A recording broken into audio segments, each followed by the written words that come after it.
Hi, Annette Neal from PRD Whitsunday.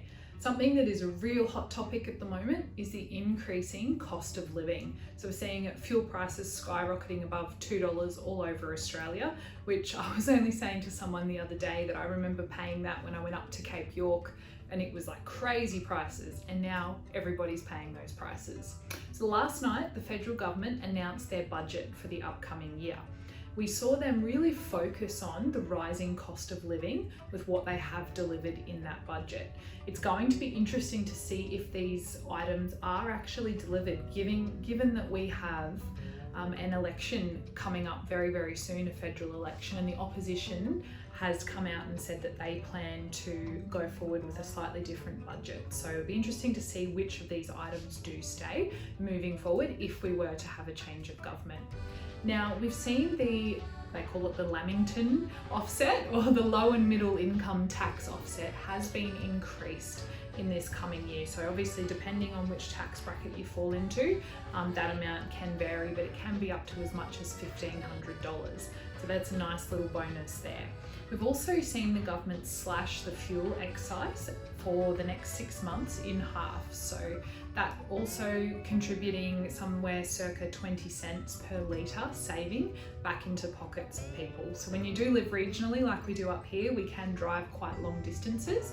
So that could be quite a big difference to both individuals and also small business owners that are operating a few vehicles, tradies, those sorts of things.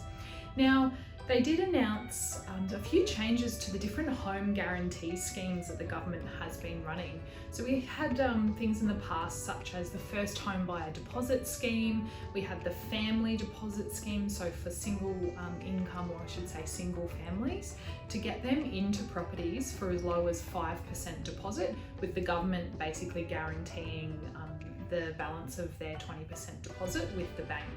So we've seen a new scheme be announced as part of the expansion over. In the next 3 years, we're going to see 50,000 places allocated, and then after that 3-year period, 35,000 places for these schemes. That is broken down into various figures contributing to each of those schemes.